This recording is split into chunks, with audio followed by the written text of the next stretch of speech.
penyelenggaraan perparkiran. Nah, ini kan yang viral-viral di medsos karena keruwetan sistem parkir kita. Alhamdulillah perda itu sudah selesai dan tinggal menunggu persetujuan dari provinsi. Harapannya kalau sudah jadi bisa segera kita aplikasikan. Persoalan sampah ini juga menjadi penting, dan RTH kita, ruang terbuka hijau kita itu juga harus mendapatkan perhatian khusus karena cukup lama agak kurang ada perhatian gitu. Ya kita berharap, kita harus optimis sebagai warga Kota Malang bahwa Kota Malang akan terus berkembang. Siapapun pemimpinnya kita harus dukung, dan tentu saja tidak mengurangi sikap kritis juga kepada pemerintah. Barangkali ada hal-hal yang memang perlu untuk menjadi evaluasi. Karakter arek Malang ini kan memang ya blak-blakan, tapi ada respect, ada hormat, kita sampaikan dengan baik, dengan bijak. Harapannya memang yaitu untuk kritik yang konstruktif ya untuk pembangunan Kota Malang. Assalamualaikum warahmatullahi wabarakatuh, Tribuners dan pembaca harian Surya dimanapun Anda berada. Kembali bersama saya Iksan Fauji, jurnalis Tribun Jatim Network.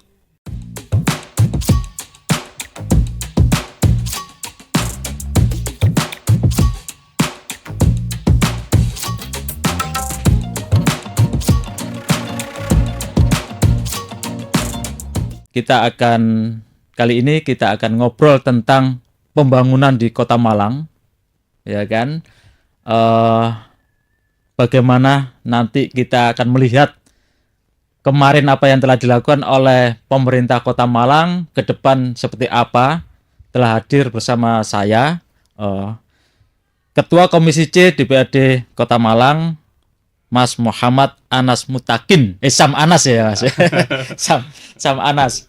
Sam Anas ini selain beliau adalah berangkat dari Partai Kebangkitan Bangsa dan saat ini menjabat sebagai Wakil Ketua DPC PKB Kota Malang. Banyak kegiatan yang telah diikuti oleh Mas Anas, Sam Anas. Beliau juga baru masuk di DPRD, Mas, atau sebelumnya udah pertama ini? Tenaga ahli DPR RI. Oke. Beliau sebelumnya merupakan pengusaha yang sekarang menggeluti dunia politik. Pengusaha ke dunia politik. Pengusaha tapi hobinya politik. Pengusaha hobinya berpolitik. Terima kasih Mas Sam Anas atas kehadirannya di studio kami. Sam Anas, boleh dong diceritakan profil Sam Anas seperti apa kegiatannya sebelum masuk ke DPRD dan sampai hari ini seperti apa, Mas? Silakan, Mas. Saya ini asli Arema, orang Malang, lahir di Malang, besar di Malang, tepatnya di Sukun, di Kecamatan Sukun. Makanya dapil saya dapil Sukun, itu dapil tanah kelahiran saya. Jadi memang sejak muda aktif di dunia keorganisasian, di kemahasiswaan, aktivis lah kalau bahasanya anak sekarang. Iya.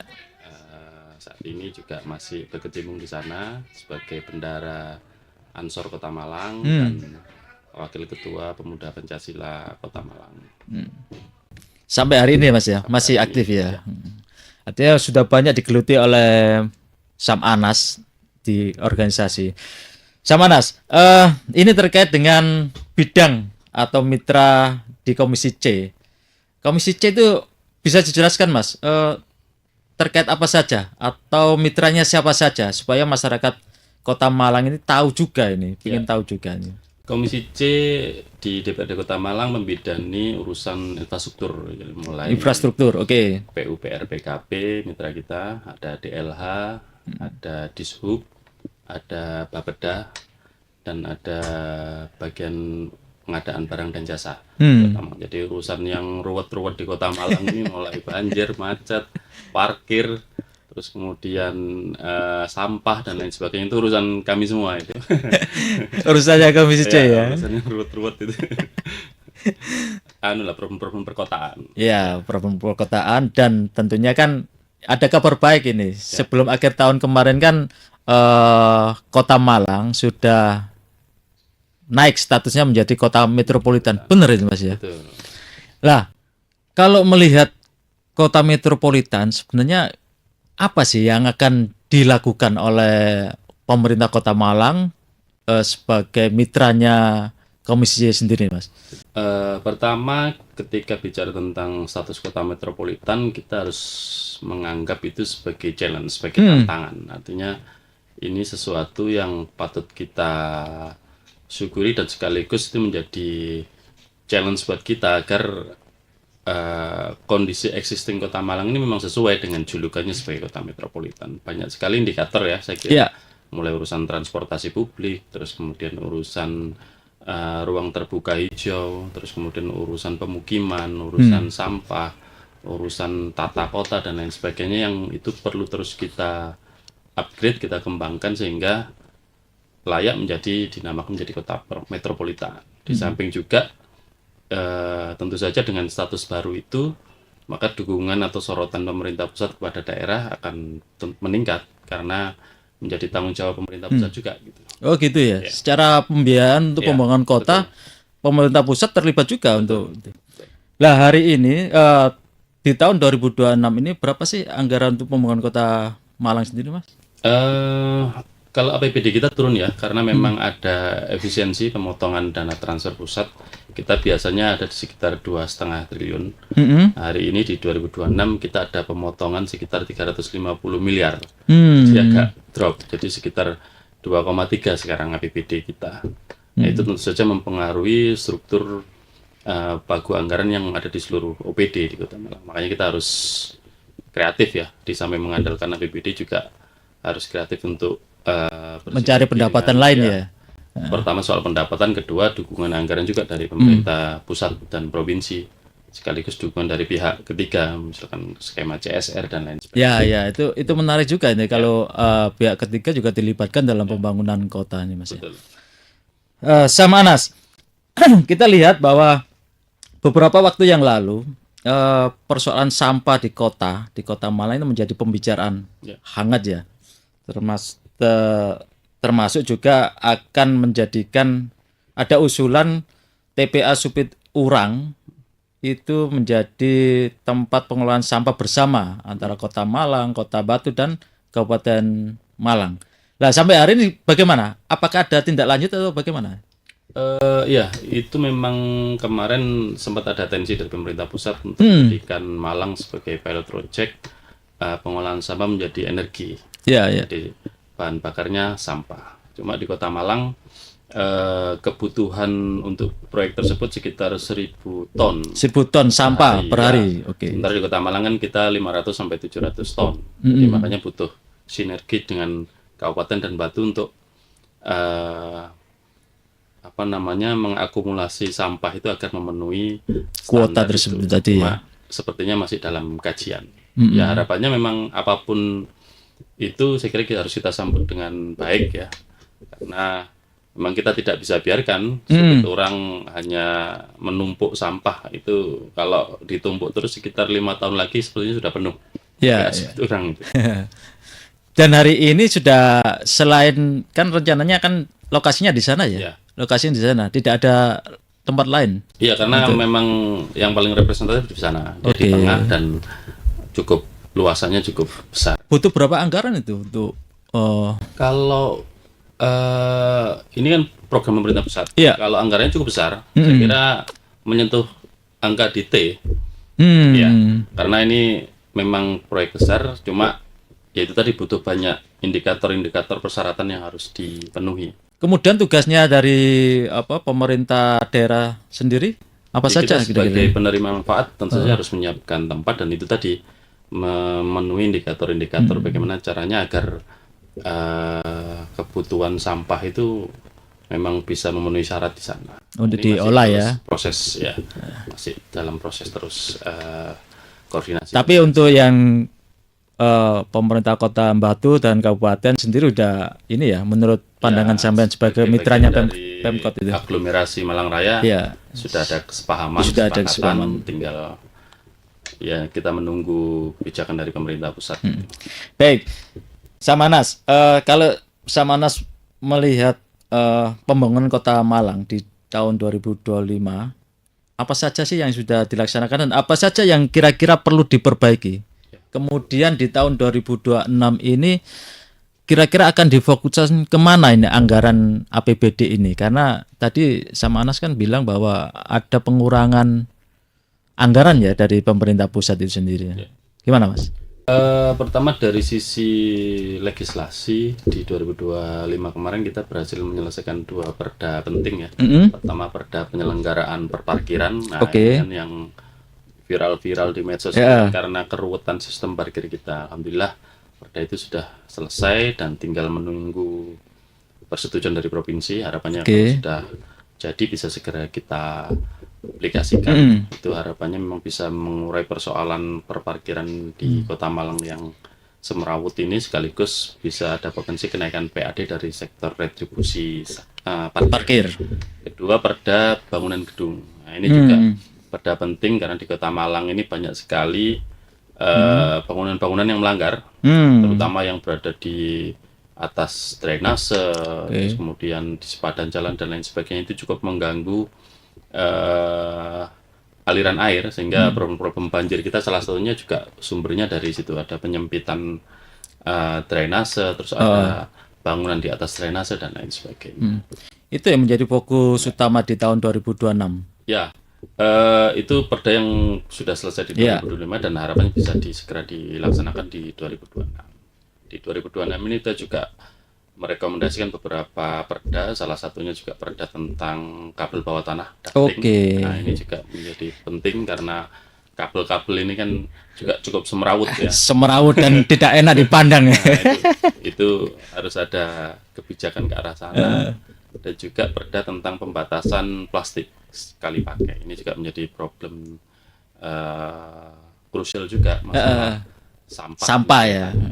Ini menarik ini karena di kota-kota yang lain sudah melakukan ini yang perda namanya tadi? Ducting. Untuk yang plastik tadi? Pembatasan plastik sekali pakai ya. Pembatasan plastik sekali pakai. Itu gimana nanti, Mas?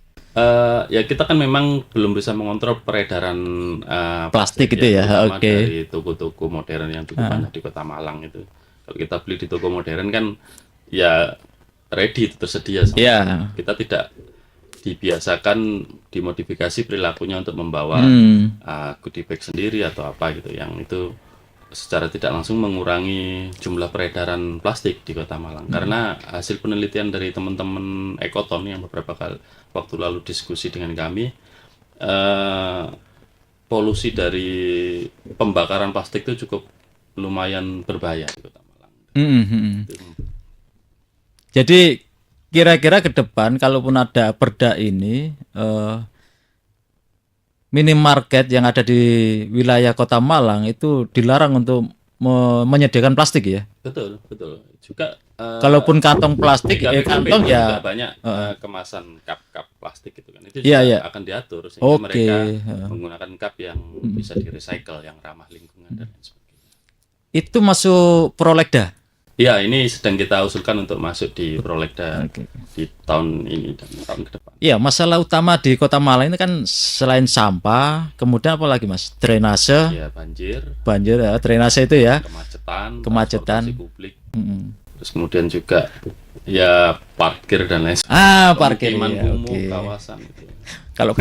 Kalau parkirnya di mana-mana sudah menjadi problem ya. Akhirnya kan kemarin Pemkot Malang sudah membeli lahan itu yang di sekitar Kayu Tangan ya. Itu kira-kira kalau sama dapat info dari Dinas Perhubungan, berapa kira-kira pendapatan dari sektor perparkiran? Ini sedang dalam proses kajian karena rencananya kan memang pengelolaan parkir khusus di kawasan Kayu Tangan ini kan kami usulkan untuk melibatkan pihak ketiga juga agar lebih profesional. Terus kemudian karena juga SDM di dinas sendiri juga terbatas kan gitu. Kita usulkan untuk dikelola pihak ketiga. Salah satu syaratnya adalah juga mengakomodir teman-teman jukir existing yang selama ini sudah di Kayu Tangan itu kan, otomatis dengan adanya itu mereka menjadi terkurangi atau hilang lahan parkirnya, terutama yang di kanan jalan. Itu juga harapannya bisa terserap menjadi dipekerjakan di tempat baru itu. Supaya juga tidak menanggulangi kemacetan juga Iya, ya. betul, betul. Pertama agar lebih rapi, ya kan, semua motor masuk ke gedung itu, kecuali mobil. Memang kalau mobil tidak mencukupi, tetap ada di tepi jalan, tapi kalau hanya mobil tanpa ada motor relatif lebih rapi. Oke, Samanas. Jadi di tahun 2026 ini apa yang akan disoroti oleh Komisi C sendiri? Ya, ini memang di tengah keterbatasan anggaran kita harus tetap memprioritaskan pada pelayanan-pelayanan dasar di masyarakat. Kita masih banyak sekali PR, terutama di bidang infrastruktur. Urusan banjir belum selesai. Kita punya master plan drainase sebenarnya di Kota Malang, itu membutuhkan anggaran yang cukup besar. Tapi harus ada konsentrasi juga, goodwill dari pemerintah kota untuk terus menyelesaikan master plan itu, mencicil istilahnya, mencicil. Dan juga persoalan sampah ini juga menjadi penting, dan RTH kita, ruang terbuka hijau kita itu juga harus mendapatkan perhatian khusus karena cukup lama agak kurang ada perhatian gitu. Betul, RTH ini sangat dibutuhkan oleh masyarakat kan. Dan juga transportasi publik, revitalisasi. Ini kan kita bersyukur ada Transjatim yang sudah masuk di Malang Raya dan mendapatkan atensi yang cukup bagus lah ya dari masyarakat, animonya tinggi. Cuma harus kita kolaborasikan dengan transportasi lokal kita, dengan teman-teman angkot ya, agar ada sinergi sehingga ya bisa berjalan bersama itu, jadi feeder dan lain sebagainya. Itu bisa terlaksana itu feeder di Kota Malang? Iya. Sudah ada rencana itu? Sudah sedang dalam proses kajian. Kemarin yang paling memungkinkan di 2026 yang sudah kita berikan dukungan anggaran itu menjadi angkot sekolah. Angkot sekolah, oke. Jadi angkot kita subsidi untuk mengangkut anak-anak sekolah kita secara gratis nanti. Karena itu juga menjadi bagian dari revitalisasi dengan adanya Transjatim itu tadi. Mereka butuh feeder-feeder yang itu masuk ke halte-halte Transjatim ya. Karena Transjatim ini kan melewati titik-titik sehingga bisa collab di sana. Kalau Komisi C sendiri mengusulkan berapa jalur, Mas, untuk yang angkutan sekolah ini? Ya, ini kan cukup lama memang transportasi lokal kita ini tidak ada revitalisasi dari segi armadanya, permajaan armada, permajaan revitalisasi jalur yang dulu mungkin tempat-tempat itu tidak dilewati karena sepi, sekarang menjadi ramai karena ekonomi berkembang, daerah-daerah yang sepi sekarang menjadi pemukiman. Itu juga harus ada kajian agar itu tadi angkot-angkot kita menjadi hidup kembali. Artinya teman-teman sopir angkot berdaya juga ya kan ya. Betul. Dengan adanya bus Transjatim ini mereka juga mengurangi pemakaian kendaraan pribadi dari masyarakat. Oke. Itu Komisi C menganggarkan berapa? Untuk alokasi itu? Kalau secara anggaran kita masih dalam proses kajian ya. Anggaran untuk kajian memang bicara transportasi memang butuh anggaran yang cukup besar ya, karena terkait dengan banyak hal. Cuma kita optimis lah dengan adanya Transjatim dan juga lain sebagainya itu kita bisa menghidupkan kembali transportasi publik. Untuk mensinergikan. Indikator juga kota metropolitan di sana. Nah, tentunya kan ini angkot-angkot itu bisa mengcover wilayah-wilayah yang tidak di-cover oleh bus Transjatim ya. Artinya bisa masuk ke, kalau saya melihat di Surabaya itu ada feeder-feeder yang bisa masuk ke wilayah kampung-kampung. Iya betul. Kemarin kami juga saya beberapa transportasi online teman-teman juga, mereka juga cukup apresiasi karena banyak juga penumpang mereka itu yang itu naik dan turun dari halte-halte itu juga gitu. Dan saya melihat gini, Samanas, banyak sekali dengan adanya bus Transjatim ya, teman-teman dari luar kota yang mau ke Malang sekarang itu malah banyak pakai transportasi umum loh. Pakai bis, pakai kereta api. Betul. Mereka mau ke Batu, kalau dulu kan sangat sulit ya. Sekarang mereka turun di stasiun mau ke Batu cukup 5.000 ya kan. Dan mudah kan gitu ya. Itu memang sangat logis itu untuk kota metropolitan. Ya karena memang skema transportasi publik itu kan by the service ya, artinya tetap harus ada peran pemerintah di sana dalam bentuk subsidi tadi, membeli pelayanan tadi untuk masyarakat kita. Oke, baik, itu masalah perparkiran dan masalah transportasi umum mungkin bisa dilakukan oleh teman-teman di Pemkot Kota Malang. Nah, ini persoalan drainase. Kapan hari kan Kota Malang ini sangat kena ya banjir lumayan besar ya. Lah, itu Viral. kalau dari Komisi C sendiri melihatnya apa yang terjadi di situ? Ya memang ada beberapa faktor ya penyebabnya, walaupun beberapa pihak mengatakan tipikal banjir di Kota Malang itu genangan, artinya air yang mengantri masuk, Bukan parkir ya? tidak pernah lama gitu kan. Jadi maksimal 1 jam sudah sudah hilang. Tapi ya kita tidak boleh meremehkan ya, Ya, karena ya. ini menyangkut juga urusan warga kita juga. Oke. Bahkan kemarin itu ada daerah-daerah yang selama ini belum pernah banjir ternyata menjadi banjir. Ini kan menjadi Di warning. daerah mana itu?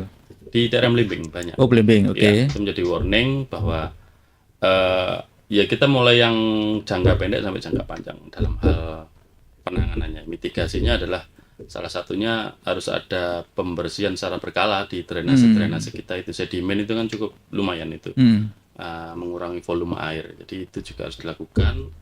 Terus kemudian juga itu tadi penertiban bangunan-bangunan liar itu juga terkait dengan fungsi lahan juga kan, fungsi lahan. Dan alhamdulillah kita di tahun 2025 dan 2026 ini ada pengerjaan drainase besar. Pertama di 2025 di Soekarno-Hatta. Oke, itu yang provinsi ya? Itu cukup besar itu dampaknya, karena itu mencegat air dari hulu kan, dari atas. Di situ terus kemudian dialirkan ke Brantas, dan di 2026 ini dukungan dari pemerintah pusat ada 2 drainase besar yang nanti dikerjakan di daerah Sutoyo. Nah, itu yang viral-viral. Oke, Sutoyo. Ya sering banjir itu. Ya, langganan itu. Langganan. Ya, itu alhamdulillah di 2026 dikerjakan, dan di daerah Bondowoso. Oke, Bondowoso ya. juga langganan banjir daerah Galunggung dan Bareng ya. Jadi itu juga dikerjakan, sehingga harapannya 2 titik yang krusial ini kalau selesai cukup mengurangi volume. Yang krusial itu Sutoyo, Jalan Bondowoso. Ya, Ya itu ya Mas ya. betul. Itu dananya nanti dari Dari pemerintah pemerintah pusat. pusat. Ya. Kalau yang di wilayahnya Pemkot Malang sendiri ada nggak? 145 miliar itu nanti anggarannya. Kalau di wilayah kota tentu saja itu tadi. Jadi jaringan, karena drainase kota itu kan juga perlu untuk ada perawatan terus dan tersambung gitu. Jadi jangan sampai kemudian drainase ini tidak berjejaring, tidak tersambung antara satu dengan yang lain, sehingga ya itu tadi ketika ada air ya tidak menemukan jalannya itu tadi. Jangan-jangan hulunya dibikin drainase tapi hilirnya nggak dipakai. Betul. Lah ini kan bahaya juga bagi warga di sana kan. Ini nggak ada kaitannya juga dengan pengalih fungsian lahan yang dulunya Betul, otomatis. lahan produktif menjadi perumahan gitu. Otomatis. Memang salah satu atensi kita memang ada di ruang terbuka hijau. Makanya kemarin kita usulkan program prioritas pembangunan di Kota Malang lewat RT berkelas ini, salah satunya adalah concern untuk menangani banjir dan sampah. Salah satu yang bisa dilakukan adalah di samping untuk pengerjaan fisik drainase, juga RT ini kita bikin gerakan bersama untuk membuat biopori. Nah ini juga dalam rangka mitigasi juga, termasuk urusan konservasi air. Ini kalau daerah-daerah ini ruang terbuka hijaunya bagus, dirawat, dan juga ada strategi konservasi air, tentu saja ini juga jangka panjang ke depannya juga akan menjadi bagus gitu. Itu sudah diusulkan ke DLH ya? Ya, jadi masyarakat RT RW tidak boleh lagi mengakses program-program yang kebutuhan di luar urusan prioritas pemerintahan gitu. Kira-kira dilaksanakan oleh DLH? Ya semoga berjalan dengan baik ya. Ini kan memang salah satu upaya kita upaya kita di tengah keterbatasan anggaran itu tadi, kita harus memilih mana yang prioritas harus dieksekusi. Selain itu apa lagi Mas? Kira-kira yang menjadi prioritas pembangunan di Kota Malang sendiri? Lalu lintas, kemacetan. Nah, itu bagaimana itu? Ya, memang di sub sendiri gimana itu? Ya. Ya di Kota Malang ini kan memang kita melihat tidak ada penambahan jalan baru Jalan, ya. oke ya. Jalan yang ada itu kan memang kita maksimalkan coba gitu loh. Makanya salah satu strateginya ya memang harus mengalihkan masyarakat dari transportasi kendaraan pribadi ke transportasi Umum, publik. Itu ya. salah satu konsentrasi kita. Di luar beberapa pos titik kemacetan juga kita ada upaya-upaya ya semacam rekayasa lalu lintas kayak di Boring itu kan Oke. Ya. ada apa istilahnya itu di tekuan-tekuan jalan kaki simpang istilahnya kalau dalam bahasa dishub itu kaki simpang itu dilebarkan sedikit sehingga ketika orang belok tidak lagi apa ya siku begitu jadi bisa melipir ya langsung ke samping.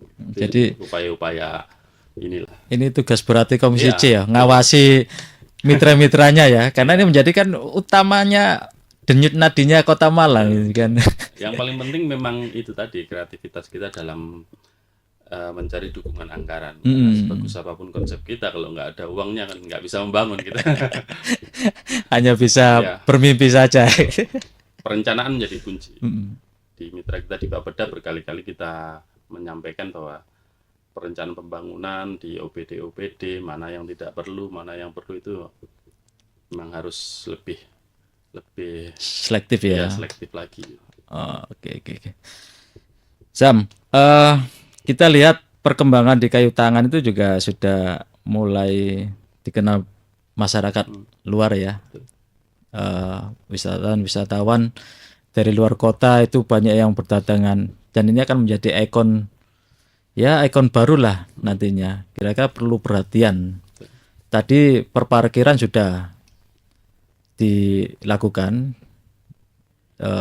Kemudian ada lagi mungkin pedestrian. Ya, pedestrian. Pedestrian. Kira-kira dari Komisi C, apakah kemarin sudah memberikan usulan kepada mitra-mitranya untuk memperbaiki pedestrian di sana atau gimana? Kalau itu hanya cuma sepanjang sepanjang dari mana itu Mas? Dari Kawasannya. gereja itu sampai ke bundaran tulisan kayu Ya. tangan itu kan pendek banget tuh ya, kan. ya. Kira-kira ada nggak diteruskan sampai ke PLN misalkan? Ya memang pedestrian itu kan menjadi satu rangkaian dengan jalan sebenarnya. Ya, Artinya ketika ada jalan mestinya ada pedestrian, ada drainase kan. Gitu. Karena ini kan terkait dengan hal-hal tadi. Nah, pedestrian memang kita akui bahwa di Kota Malang memang cukup banyak kekurangan ya, banyak sekali jalan-jalan yang belum memiliki pedestrian. Ini secara bertahap harapan kita di kawasan-kawasan tertentu yang itu menjadi wajah kota yang kelihatan. Iya betul. Ada fungsi ekonomi juga di sana yang itu menjadi skala prioritas untuk dibenahi. Karena ini juga menjadi perilaku budaya jalan kaki juga masyarakat. Saya setuju itu. Kayak di kawasan Kayu Tangan memang sengaja kita agak sedikit paksa masyarakat untuk parkir agak jauh karena juga itu tadi budaya jalan kaki itu. Tapi ini akan bikin orang nyaman kan? Iya betul. Nggak padat kendaraan di pinggir jalan. Orang jalan Kemarin tuh. di Jen juga beberapa waktu lalu sempat viral masalah banyak orang asongan jualan dan lain sebagainya itu karena ada kursi-kursi di sana.